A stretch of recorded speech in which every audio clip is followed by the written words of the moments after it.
মুআয বিন জাবাল বলছেন, আমি আর বিশ্বনবী যেন একই সাওয়ারির উপরে রয়েছি।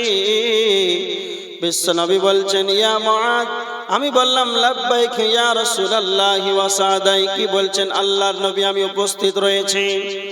আল্লাহ নবী তিনবার করে বললেন, ইয়া মুআয। বিশ্বনবী গুরুত্বপূর্ণ কথাকে তিনবার করে বলতেন। তখন লাব্বাইকা ইয়া রাসূলুল্লাহ বলে মুআয বিন জাবাল যেন সাড়া দিচ্ছেন। বিশ্বনবী বলছেন, হাল তাদরি মা হাক্কুল্লাহি আলাল ইবাদ। মুআয বিন জাবাল, তুমি বলো আল্লাহ তার বান্দার প্রতি কি হক রাখেন? তখন আল্লাহর নবী যখন এই কথা বললেন, মুআয বিন জাবাল বললেন, আল্লাহু ওয়া রাসূলুহু আ'লাম। আল্লাহ এবং তার নবীজি ভালো জানেন, এ ব্যাপারে আমার জানা নাই। তখন বিশ্বনবী বললেন, ফাইন্না হাক্কাল্লাহি আলাল ইবাদ। আল্লাহ তার বান্দার প্রতি হক রাখেন, গোলাম একমাত্র তার রবের ইবাদত করবে। ওয়ালা ইশরিকু বিহি শাইয়া, তারা যেন শিরকের মতন গুনাহটা না করে। মুআয বিন জাবাল রাদিয়াল্লাহু তাআলা আনহুকে বিশ্বনবী 10খানা ওসিয়ত করেছিলেন, 10খানা কথা বলেছিলেন। মিশকাতের 61 নম্বর হাদিস। মুআয বিন জাবাল বলছেন, আল্লাহর নবী আমাকে 10টা কথা বলেছিলেন।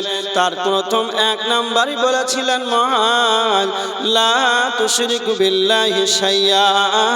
মুআয রে, কখনো আল্লাহর সঙ্গে অন্য কাউকে অংশীদার করবে না, শিরকের মতন গুনাহটা করবে না। ওয়াইন কুতিলতা ওয়া হুররিকতা, যদি তোমাকে কেটে দেওয়া হয়, বিষ বানিয়ে দেওয়া হয়, যদি তোমাকে আগুনে পড়িয়ে দেওয়া হয়, তারপরে তুমি শিরকের মতন গুনাহটা করবে না। বিশ্বনবী নবী মুহাম্মদুর রাসূলুল্লাহ সাল্লাল্লাহু আলাইহি ওয়াসাল্লাম এতটা কঠিন শব্দ ব্যবহার করেছেন। যদি তোমাকে কেটে দেওয়া হয়, যদি তোমাকে পড়িয়ে দেওয়া হয়, তারপরে তুমি শিরকের মতন গুনাহটা করবে না। এটা কত বড় খাতারনাক কথা মনে রাখবেন। এখন ভারতবর্ষের যে অবস্থা, যেখানে সেখানে খবর শোনা যায়, হিন্দুত্ববাদীরা জবরদস্তি করে বলে মুসলমান দেখলে, যখনই টুপি দাড়ি দেখে, জুব্বা দেখে, পাঞ্জাবি পরে দেখে, মুসলমানকে পেলে যেন হেনস্থ করে, যেন কুফরি বাক্যগুলো জবরদস্তি উচ্চারণ করানো হয়, জয় শ্রীরাম বলানো হয়। বলো জয় শ্রীরাম বলো, নচে তোমাকে যেন হত্যা করে দেওয়া হবে, তোমাকে যেন মেরে ফেলে দেওয়া হবে, তোমাকে পড়িয়ে দেওয়া হবে। এই রকম ভাবে যদি তোমাকে হুমকি দেওয়া হয়, সেই অবস্থায় আপনি দৃঢ় বিশ্বাস রাখেন আল্লাহ এক, আল্লাহকে আমরা ওয়াহদাহু লা শারীক বলে মেনে নিয়েছি। আল্লাহ ব্যতীত দ্বিতীয় আমাদের আর কোনো মাবুদ নাই, আল্লাহ হলেন এক। এইভাবে আমাদের ঈমানকে সেই জায়গায় মজবুত রাখতে হবে। যদি আমাদেরকে ওরা যদি মেরে দেয়, ওই জায়গাতে যদি আমাদেরকে কতল করে দেয়, কেটে দেওয়া হয় আর পড়িয়ে দেওয়া হয়, আপনি শহীদের দরজা পেয়ে যাবেন, জান্নাতে চলে যাবেন। তবুও কাফেরদের সম্মুখে যেন এই রকম শিরকের কুফরি বাক্য উচ্চারণ করা যাবে না। তার মানে যদি কেটে দেওয়া হয়, যদি মেরে দেওয়া হয়, তারপরও যেন শিরকের মতন গুনাহ করা যাবে না। শিরক এত বড় গুনাহ, এত বড় পাপ, আল্লাহ রাসূল এতটা কঠিন শব্দ ব্যবহার করেছেন। যদি তোমাকে কেটে দেয়, পড়িয়ে দেয়, তারপরে তুমি শিরকের মতন গুনাহ করবে না। কেন? একটা হাদিস, তিরমিজি 2574 নম্বর হাদিস। এতটা কঠিন শব্দ কেন ব্যবহার করেছেন? হাদিসের রাবি হযরতে আবু হুরায়রা রাদিয়াল্লাহু তাআলা আনহু তিনি বর্ণনা করেছেন, বিশ্বনবী নবী মুহাম্মদুর রাসূলুল্লাহ সাল্লাল্লাহু আলাইহি ওয়াসাল্লাম বলেছেন, কাল কিয়ামতের ময়দানে যেই দিন জাহান্নামকে আনা হবে, আল্লাহ নবী বলেছেন, ইয়াখরুজু উনুকুন মিনান নার ইয়াউমাল কিয়ামা। জাহান্নামের একটা গর্দান বের হবে, জাহান্নামের একটা মাথা বের হবে। লাহু আইনানি তুবসিরানি ওয়া উযুনানি তাসমাআন, জাহান্নামের দুইটা চোখ থাকবে, জাহান্নামের দুইটা কর্ণ থাকবে, জাহান্নামের দুইটা চোখ থাকবে মানে জাহান্নাম দেখতে পাবে, জাহান্নামের দুইটা কর্ণ থাকবে মানে জাহান্নাম শুনতে পাবে। বিশ্বনবী 3 নম্বরে বলেছেন ওয়ালিসানুন ইয়ানতিকু, জাহান্নামের জিহ্বা থাকবে, মুখমণ্ডল থাকবে, জাহান্নাম যেন কথা বলতে পারবে। কাল কিয়ামতের ময়দানে জাহান্নাম যেন কথা বলতে পারবে, জাহান্নাম বলবে ইন্নী উকিলতু বিসালাসাতিন, আল্লাহ আমাকে 3 শ্রেণীর মানুষদের জন্য আল্লাহ আমাকে জাহান্নামকে যেন নিয়োজিত করেছে। তার ভিতরে 1 নাম্বার হলো বিকুল্লি মান দাআ মাআল্লাহি ইলাহান আখার, যারা আল্লাহকে বাদ দিয়ে অন্যর কাছে দ্বারস্থ হয়েছে, যারা কবরের কাছে মাথাটাকে নত করেছে, যারা মাজারের কাছে মাথাটাকে নত করেছে, যারা আল্লাহকে বাদ দিয়ে পাথরকে যেন সাজদা করেছে, এক কথাই যারা আল্লাহর সঙ্গে অন্য কাউকে অংশীদার বানিয়েছে, সেই শিরক কারনেওয়ালা কই, এই শিরকের গুনাহ যারা করেছে তাদেরকে দাও, আমি জাহান্নাম যেন তাদেরকে নিষ্পেষণ বানিয়ে দেব। কাল কিয়ামতের ময়দানে জাহান্নাম তাদেরকে ডাকবে যারা শিরকের মতন গুনাহটা করেছে। এজন্য বিশ্বনবী বলছেন কখনো শিরকের মতন গুনাহ করিও না, যদি তোমরা সরল পথে চলতে চাও তাহলে শিরকের মতন গুনাহ করা যাবে না। এজন্য আল্লাহ 1 নম্বরে বলে দিলেন আল্লাহ তুশরিকু বিহি শাইয়া, তোমরা শিরকের মতন গুনাহ করবে না। নাম্বার 2 ওয়াবিল ওয়ালিদাইনি ইহসানা, তোমরা তোমার পিতামাতার সঙ্গে সৎ ব্যবহার করো। যদি সরল পথে চলতে চাও তবে তোমার পিতামাতার সঙ্গে সৎ আচরণ করবে। কেন কেন বিশ্বনবী বলেছেন 1899 তিরমিজি শরীফের হাদিস, আল্লাহর নবী বলেছেন ফিরদা রাব্বি ফি রিজাল ওয়ালিদি ওয়া শাকাতুর রাব্বি ফি সাখাতিল ওয়ালিদ, যদি তোমার আব্বা তোমার উপরে যদি সন্তুষ্ট থাকে, তোমার মা বাপ যদি তোমার উপরে রাজি থাকে, আল্লাহ তোমার উপরে রাজি আছে। যদি কালে তোমার আব্বা মা যদি তোমার উপরে নারাজ হয়ে যায় তবে আল্লাহ তোমার উপরে নারাজ হয়ে যাবে। যদি কালে তোমার পিতামাতা যদি তোমার উপরে অসন্তুষ্ট হয়ে যায় তবে আল্লাহ তোমার উপরে অসন্তুষ্ট হয়ে যাবে। এজন্য পিতামাতাকে খুশি রাখতে হবে, তোমার পিতামাতার সঙ্গে সৎ আচরণ করো। আল্লাহ সুবহানাহু ওয়া তাআলা সূরা বানী ইসরাঈলের 23 নম্বর আয়াতের ভিতরে আল্লাহ বলেছেন ওয়া কাযা রাব্বুকা আল্লা তা'বুদু ইল্লা ইয়াহু, আল্লাহ বলেছেন আল্লাহ নির্দেশ বান্দা তোমরা আমাকে ছাড়া অন্য কারো ইবাদত করিও না, তোমরা আমার গোলামি করো, আমার দাসত্ব করো, আর আমার ইবাদতের পরে ওয়াবিল ওয়ালিদাইনি ইহসানা, আমার ইবাদতের পরে তোমার পিতামাতার সঙ্গে সৎ আচরণ করো।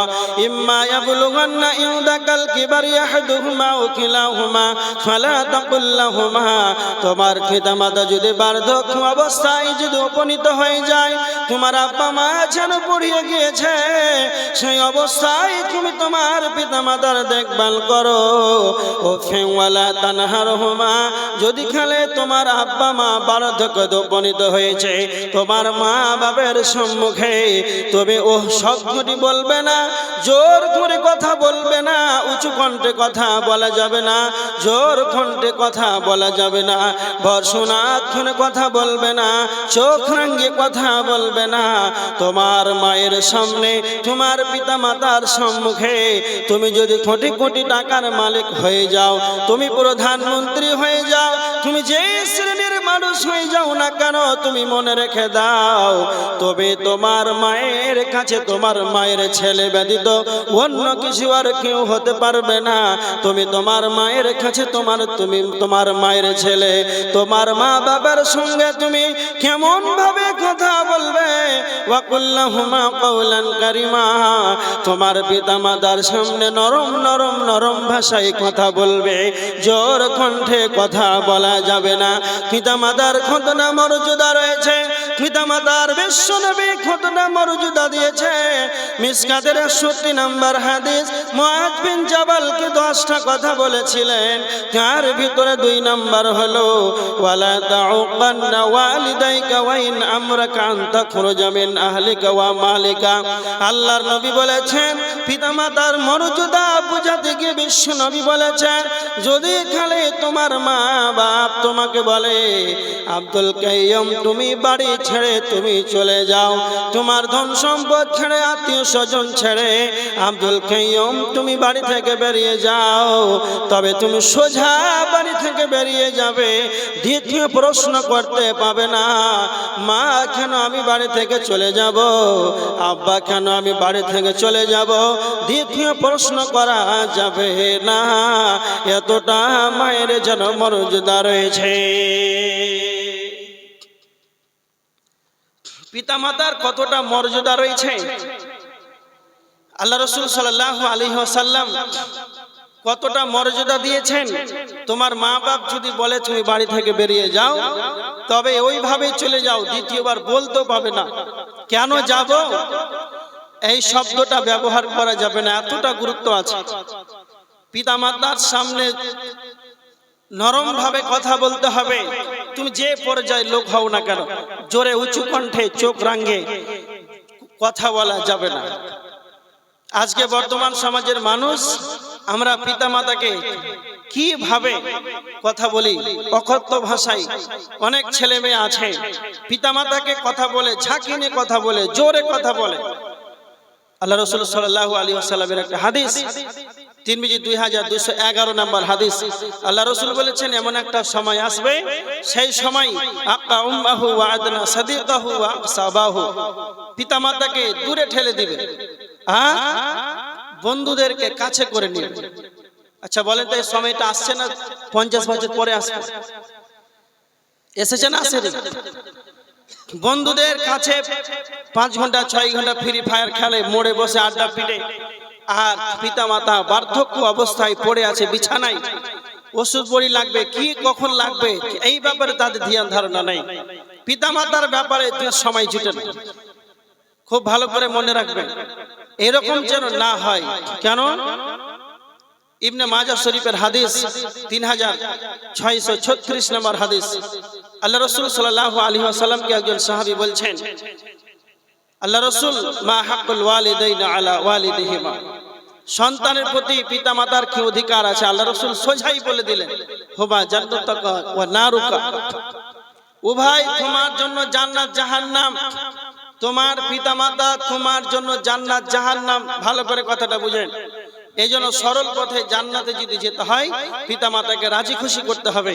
মুসলিম শরীফের 6404 নম্বর হাদিস, আল্লাহ রাসূল সাল্লাল্লাহু আলাইহি ওয়াসাল্লাম একবার নয়, দুইবার নয়, 3 বার করে আল্লাহ রাসূল বলেছেন তার নাক ধুলাই মলিন হোক, কালা রাগিমা আনফু সুমা রাগিমা আনফু, তার নাক ধুলাই মলিন হোক। আল্লাহ রাসূল 3 বার করে এই কথা বললেন। এই কথা বলার পর একজন সাহাবী বলছেন, কি লামান ইয়া রাসূলুল্লাহ, সেই ব্যক্তিকে যার নাক ধুলাই মলিন হোক। আল্লাহ রাসূল বললেন, কালা মান আদরাকা আবাওয়াইহি ইনদাল কিবারি আহাদুহুমা, যারা তার বার্ধক্য পিতা মাতাকে পেল, উভয়কে, পিতা হোক মা হোক, উভয়কে পেল, আর পাওয়ার পর তাদের দেখভাল করলো না, তাদের সঙ্গে সৎ আচরণ করলো না, ফালাম ইয়াদখুলিল জান্নাহ, সেই ব্যক্তি জান্নাতি পেল না।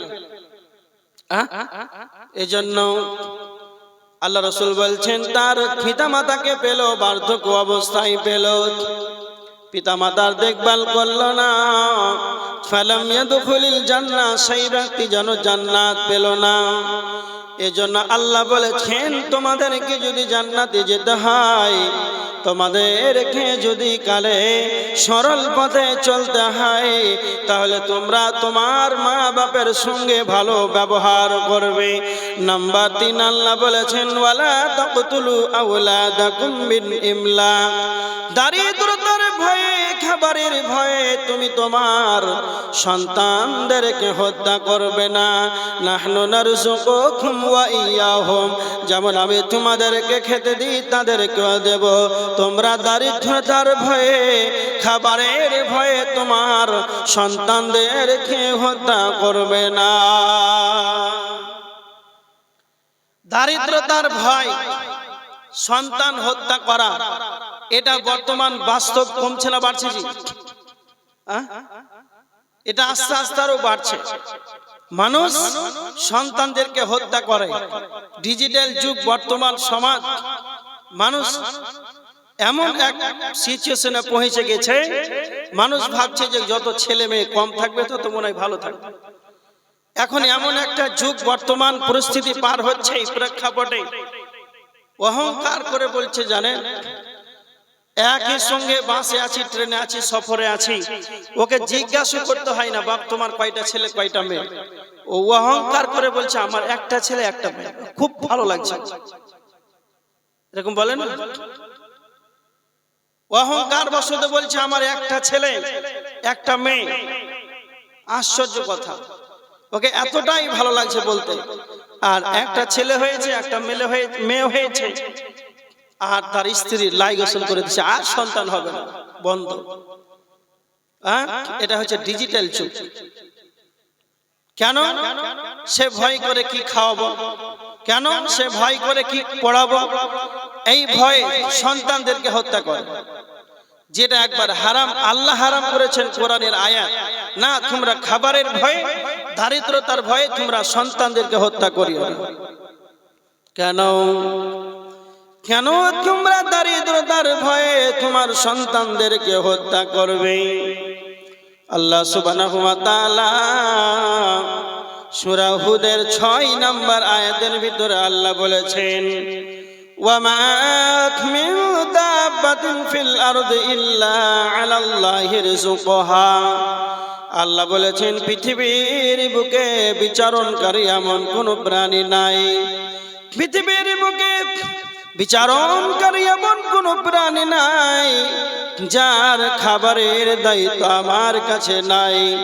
আসমানের নিচে, জমিনের উপরে যতগুলো আল্লাহর মাখলুক আছে, যতগুলো আল্লাহর সৃষ্টিরাজি আছে, আসমানের নিচে পাহাড়ের গুহায় আছে, একবারে জলহীন প্রান্তে, জল সমুদ্রে আছে, আফ্রিকার জঙ্গলে আছে, যে যে কোনাতেই যে কোনো প্রাণী থাক না কেন, প্রত্যেকটা প্রাণীর খাবারের দায়িত্ব স্বয়ং মাবুদের কাছেই রয়েছে।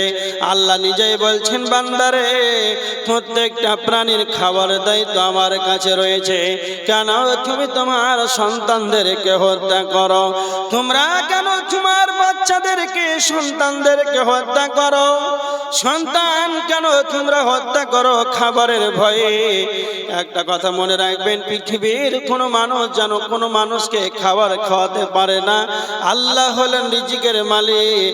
আপনার দ্বারাতে আপনার স্ত্রী খাওয়ার পায়, আপনার 5টা সন্তান আপনার দ্বারাতে খাওয়ার পায়। আল্লাহ হলেন রিজিকের মালিক, আপনি হলেন তাদের, শুধু তাদের, আল্লাহ আপনার জারিয়াতে তাদেরকে খাওয়ার দেন। এমন একটা সময় মানুষের অতিবাহিত হয়, একদিন এমন একটা সময় যেন মানুষের অতিবাহিত হয়, একটা প্লেট বিরিয়ানি খাবে, মাংস ভাত খাবে, হোটেলে যায়, এমন একটা সময় যেন মানুষের অতিবাহিত হয়। এমন একটা সময় যেন 100 টাকার একটা নোট নাই, যে 100 টাকার নোট দিয়ে 1 প্লেট বিরিয়ানি খাবে, এমন একটা সময় যেন মানুষের সময় যেন অতিবাহিত হয়েছে। কেমন একটা সময় কিছুদিন যাবত খেতেই না যেতে, আপনি বিয়ে করলেন, আল্লাহ আপনার দ্বারাতে আপনার স্ত্রীকে যেন রিজিক দেয়, আপনার যেন ছেলে মেয়ে হলো, 4টা ছেলে মেয়ে হলো, 5 জন হলো, 6 জন হলো, আল্লাহ হলেন রিজিকের মালিক। আল্লাহ আপনার দ্বারাতে যেন তাদেরকে খাবারের বন্দোবস্ত করিয়ে দেয়। কিছুদিন যাবত খেতেই না যেতে আব্বা মা যেন বার্ধক্যে উপনীত হয়ে গেল, আব্বা যেন আর কাজ করতে পারছে না, মা যেন প্যারালাইজ সে রোগী হয়ে গেল, আর জেনে কাজ করার কোনো ক্ষমতা নাই, সেই দিন থেকে আপনি বলছেন আব্বা মা তোমাদেরকে আর খেটে কাজ করে খেতে হবে না, তোমরা আমার দিকে খাবার খাবে। আমি এতগুলো কথা কেন বললাম? কেমন একটা তোমার সময় যেন অতিবাহিত হয়েছিল, সেই সময় তোমার 100 টাকার নোট জুটল না, 1 প্লেট বিরিয়ানি খাবো হোটেল থেকে মানুষ ঘুরে চলে গেল। আর এমন একটা সময় যেন তোমার আসে, তোমার দ্বারা তোমার রিজিক তোমার স্ত্রী পেল, তোমার দ্বারা তোমার সন্তানেরা পেল, তোমার আব্বা মা পেল। এজন্য আমার আল্লাহ বলছেন বান্দারে, সূরা জারিয়াতের 58 নম্বর আয়াতের ভিতরে আল্লাহ বলেছেন ইন্নাল্লাহা হুয়ার রাজ্জাক, নিশ্চয় আমি হলাম রিজিকের মালিক। আল্লাহ হলেন রিজিকের মালিক, পৃথিবীর কেউ রিজিকের মালিক নয়। পৃথিবীর কোনো মানুষ যেন কেউ কাউকে রিজিক খাওয়াতে পারবে না, কারো মাধ্যম দ্বারা আল্লাহ রিজিকের বন্দোবস্ত করিয়ে দেয়। এজন্য আল্লাহ বলছেন বান্দারে, তোমরা খাবারের ভয়ে সন্তানকে হত্যা করবে না।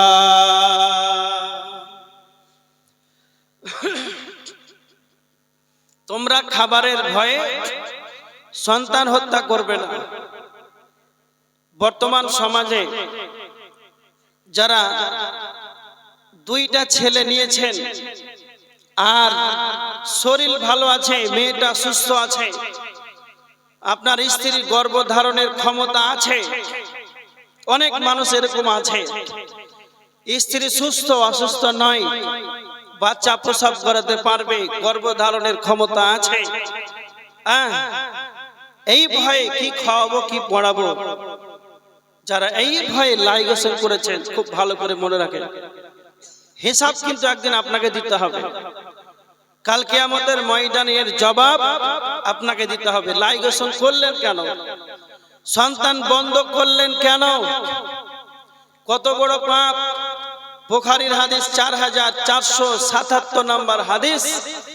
আল্লাহ রাসূল সাল্লাল্লাহু আলাইহি ওয়াসাল্লামের কাছে একজন সাহাবী এসে বলছেন, আল্লাহর নবী, আইয়ু যামবি আ'যামু ইনদাল্লাহ, আল্লাহর নিকটে সবচাইতে বড় পাপ কোনটি?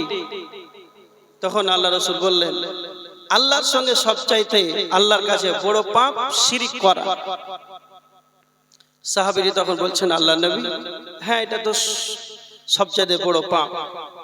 কলা আবার বললেন সুম্মাইয়ুন, তারপরে কোনটি? আল্লাহর নিকটে সবচাইতে বড় পাপ কোনটি? শিরকের পরে সবচাইতে বড় পাপ বিশ্বনবী বললেন সাহাবীকে, ওয়া আন তাকতুলা ওয়ালাদাকা তাখাফ আন ইউতামা, যারা খাবারের ভয়ে সন্তানকে হত্যা করে, যারা দারিদ্রতার ভয়ে সন্তানকে হত্যা করে, এটা হচ্ছে পৃথিবীর দ্বিতীয় বড় মহাপাপ। শিরকের পরে সবচাইতে বড় গুনাহ সেটা হচ্ছে দারিদ্রতার ভয়ে সন্তানকে হত্যা করা।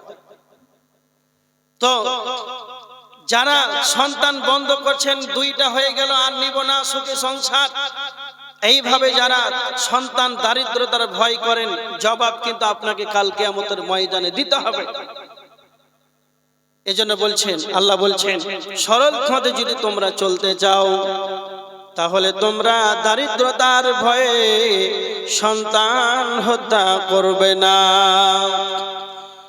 নাম্বার 4 আল্লাহ বলেছেন, ওয়ালা তাকরাবুল ফাওয়াহিশা মা যাহারা মিনহা ওয়া মা বাতান।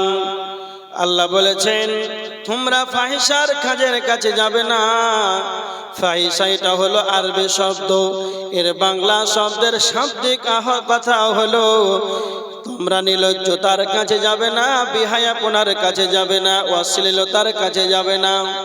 পৃথিবীর বুকে যতগুলো পাপাচার কাজ আছে, তাস আছে, জুয়া আছে, লুডো আছে, ক্যারাম বোর্ড আছে, এক কথায় যতগুলো ফাহিশা কাজ আছে, পাপের আঁকড়া আছে, সমস্ত কিছুই আল্লাহ ফাহিশা শব্দ ব্যবহার করেছেন। এটা আরবি শব্দ। তোমরা ফাহিশার ধারের কাছে তোমরা যাবে না। তার নিকটে যেতে নিষেধ করেছেন, তার নিকটেও তোমরা যাবে না। যখন তোমরা তার নিকটে চলে যাবে শয়তান যেন তোমাদেরকে কুমন্ত্রণা দেবে, শয়তান তোমার নাফসকে যেন কুমন্ত্রণা দেবে, খারাপ যেন ওয়াসওয়াসা দেবে। এই কারণে তোমরা সেখানে তার ধারের কাছে যাবে না, তুমি তোমার নাফসকে কন্ট্রোলে রাখবে।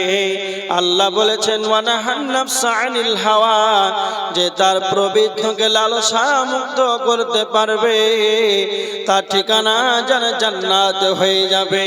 এজন্য আল্লাহ বলেছেন তোমরা ফাহিশার কাজের ধারের কাছে তোমরা যাবে না, সেটা গোপনে হোক, প্রকাশ্য হোক কিংবা অপ্রকাশ্য হোক, পাপের ধারের কাছে যাওয়া যাবে না।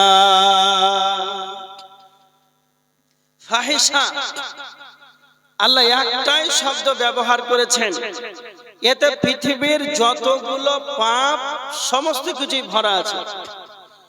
আপনি বাজারে গেলেন, বাজারে যাওয়ার একটা ব্যাগ আছে, যে আপনার বাড়িতে এটা আমার বাজারের ব্যাগ। এই বাজারের ব্যাগে বাজার করতে গেলেন, তো বিভিন্ন রকম তরকারি থাকে, ওতে অনেক রকম তরকারি থাকে, কিন্তু একটাই ভাষা ব্যবহার হয়, বাজারের ব্যাগ। অনুরূপ পৃথিবীতে যতগুলো পাপের আঁকড়া আছে, সমস্ত গুনাহ, এই পাপের ফাহিশা, নির্লজ্জতা, বেহায়াপনা, অশ্লীলতা, একেই বলা হয় ফাহিশা। আল্লাহ বলছেন তার ধারের কাছে যাওয়া যাবে না। আল্লাহ রাসূল সাল্লাল্লাহু আলাইহি ওয়াসাল্লাম বলেছেন, বুখারীর হাদিস, অন্যায়কে ঘৃণাকারী আল্লাহর চেয়ে আর কেউ নাই, আল্লাহর চেয়ে আর কেউ লজ্জাশীল নাই। সব চাইতে আল্লাহ হলে লজ্জাশীল। আল্লাহ অন্যায়কে যতটা ঘৃণা করে আল্লাহর চেয়ে আর কেউ করে না। তো বিশ্বনবী বলছেন তোমরা কি করে সেই ফাহিশা কাজ করতে পারো? আল্লাহ সুবহানাহু ওয়া তাআলা নবীকে বলেছেন, হে নবী কুল, আপনি বলে দেন, ইন্নামা হাররামা রাব্বিয়াল ফাওয়াহিশা, যত রকম ফাহিশা কাজ আছে সমস্ত ফাহিশা কাজকে আল্লাহ হারাম করে দিয়েছে। আল্লাহ নবীকে আল্লাহ বলছেন, হে নবী আপনি বলে দিন, ফাহিশা কাজ, সমস্ত ফাহিশা নোংরা কাজকে আল্লাহ হারাম করে দিয়েছেন। এটা সূরা আরাফের 33 নম্বর আয়াত। এগুলো আমাদের হারাম। এই জন্য বলছিলাম, সরল পথে যদি চলতে চাও তাহলে পাপ ছাড়তে হবে। একটা কথা মনে রাখো, আল্লাহ বলছেন ফাহিশার কাজের কাছে যাওয়া যাবে না যদি কালে তোমরা সরল পথে চলতে চাও। আচ্ছা, আপনাদেরকে যদি একটা প্রশ্ন করি, মানুষ যদি নেকি করে, মানুষ যদি নেকি করে তাহলে কোথায় যাবে? জান্নাতে যাবে। যদি কালে পাপ করে তাহলে জাহান্নামে যাবে। এজন্য সোজা কথা, পাপ করা যাবে না। সরল পথে যদি চলতে হয়, জান্নাতে যেতে হয়, তাহলে পাপের এই গুনহার কাজ করা যাবে না, পাপ করা যাবে না, ফাহিশার কাজের কাছে যাওয়া না, একবারেই সেগুলো হারাম মনে করতে হবে, একবারে হারাম। কোরআনের স্পষ্ট আয়াত, এগুলো আল্লাহ হারাম করে দিয়েছে। বর্তমান সমাজ, বাড়ি থেকে বের হব, চেকপোস্ট যাব, মোড়গ্রাম যাব, লোহাপুর যাব, যেখানেই যাব তাস, জুয়া, ludo, carrom board, free fire, বিভিন্ন পাপের আঁকড়া আছে না নাই? সব জায়গাতেই পাপের আঁকড়া। আমরা তাহলে কিভাবে চলবো? এটা আমাদের প্রশ্ন হয়, কিভাবে তাহলে আমরা চলবো? এই এত কিছু পাপের আঁকড়া থেকে কি করে বাঁচবো? আচ্ছা, একটা আপনাকে কথা বলি উদাহরণস্বরূপ। আপনারা একটা মাছের নাম বলছে, আপনারা চিনতে পারবেন। বাইম মাছ, আপনারা নাম শুনেছেন? কথা বলেন না কেন? শুনেছেন? দেখেছেন? খেতে খুব সুস্বাদু। বাইম মাছ দেখেন আপনারা? আপনাদের ধারে কাছে নদী নেই না? বাইম মাছ আপনারা বলেন তো কোথায় থাকে, কাদায় না পানিতে? পানিতে থাকে। কাদাতে, কাদাতে থাকে। আচ্ছা বলেন তো, বাইম মাছ এমন একটা মাছ কাদাতে থাকে, আর ওর গায়ে কোনো কাদা লেগে থাকে যে? হ্যাঁ, ওর গায়ে কোনো কাদা লেগে থাকে না। তো আমাদেরকে ওই বাইম মাছ থেকে শিক্ষা নিতে হবে। ও যেমন কাদাতে থাকে, ওর গায়ে কিন্তু কোনো রকম কাদা লেগে থাকে না। পৃথিবীতে অনেক জায়গাতে আমরা বাড়ি থেকে বের হব, মোড়ে বাজারে লুডু, তাস, জুয়া, ক্যারাম বোর্ড, বিভিন্ন ফায়সা কাজ আছে। আমরা কিভাবে দুনিয়া করব? তো ওই বেঈমান থেকে আমাদেরকে শিক্ষা নিতে হবে। ও যেমন কাদাতে থাকে, ওর গায়ে কাদা লেগে থাকে না? আমরা যেই জগতে বাস করছি সব জায়গাতে পাপ পাপ, কিন্তু আমাদেরকে এমন ভাবে শিক্ষা নিতে হবে যে আমাদের গায়ে যেন পাপ না লাগে। বুঝতে পারেননি? ওভাবে আমাদেরকে ও মাছের কাছ থেকে শিক্ষা নিতে হবে। আমরা পাপ অ্যাভেলেবল হচ্ছে, কিন্তু আমরা করব না কেন? আল্লাহ বলছেন ওয়াদারু যাহিরাল ইসমি ওয়া বাতিনা। সূরা আনামের 120 নম্বর আয়াত আল্লাহ বলছেন তোমরা পাপকে পরিহার করো, পাপকে পরিত্যাগ করো, নচেত তোমরা যদি পাপ না ছাড়ো, পাপকে যদি পরিহার না করো, ইন্নাল্লাযীনা ইয়াকসিবুনাল ইসমা সায়ুজজাউনা বিমা কানু ইয়াকতারিফুন। আল্লাহ বলছেন তোমরা যদি পাপকে অতি সত্বর না ছাড়ো, তাহলে তোমাদের অতি সত্বর আল্লাহর আযাব তোমাদেরকে পাকড়াও করবে, গ্রাস করবে। এজন্য আমাদেরকে জীবন কাটাতে হবে, পাপ মুক্ত জীবন আমাদেরকে অতিবাহিত করতে হবে, তবে আমরা সরল পথে চলতে পারবো। সোজা কথা। নাম্বার 5, আল্লাহ বলেছেন ওয়ালা তাকতুলুন নাফসাল্লাতী হারামাল্লাহু ইল্লা বিল হক। মানুষ হয়ে তোমরা মানুষকে হত্যা করবে না। বিশ্বনবী নবী মুহাম্মদুর রাসূলুল্লাহ সাল্লাল্লাহু আলাইহি ওয়াসাল্লাম বিদায় হজ্জের ভাষণে বলেছিলেন, এক মুসলমান অপর মুসলমানের জন্য রক্ত হারাম। তার মানে এক মুসলমান অপর মুসলমানের জন্য রক্ত হারাম করা হয়েছে। আর আমার আল্লাহ বলছেন ওয়ালা তাকতুলুন নাফসাল্লাতী হারামাল্লাহ, তোমরা মানুষ হয়ে মানুষকে যেন হত্যা করবে না, মানুষকে তোমরা মারবে না, এটা আল্লাহ যেন হারাম করে দিয়েছেন। তার মানে কোনো মানুষকে যেন মারা যাবে না, কিন্তু আমার আল্লাহ বলেছেন ইল্লা বিল হক, ন্যায় সঙ্গত ভাবে মারা যায়, ন্যায় ভাবে মানুষকে হত্যা করা যায়। তার মানে একটা হাদিস আমার কাছে শুনে নেন, বিশ্বনবীর হাদিস। হাদিসটা মুসলিমে রয়েছে, মুসলিম শরীফের 4267 নম্বর হাদিস। 3 শ্রেণীর মানুষকে যেন হত্যা করা জায়েজ রয়েছে। শরীয়তে 3 শ্রেণীর মানুষকে মারা যেন শরীয়তে যেন পারমিশন নবীজি দিয়েছেন। 1 নম্বর নবীজি বলেছেন সাইয়্যিবুজ জান, যারা বিয়ের পরে বিবাহের মরে যারা জেনায় লিপ্ত হবে তাদেরকে হত্যা করা যায়। নাম্বার 2, আল্লাহর নবী বলেছেন তারিকু লিদ্দিনে, যারা দিন ধর্ম থেকে বেরিয়ে যাবে, যারা ইসলামকে ছেড়ে দেবে, ইহুদি হয়ে যাবে, খ্রিস্টান হয়ে যাবে, নাসারা হয়ে যাবে, যারা এক কথায় যেন মুরতাদ হয়ে যাবে। আল মুফারিকু লিল জামা, মুসলমানদের যেন ধর্ম থেকে, মুসলমানদের থেকে যেন আলাদা হয়ে যাবে, পৃথক হয়ে যাবে, এই যেন এই মুরতাদকে যেন হত্যা করা যায় রয়েছে। নাম্বার 3 নবীজি বলেছেন নাফসু বিন নাফসি, কতলের পরিবর্তে যেন কতল করা কিসাস নেওয়া যায় রয়েছে।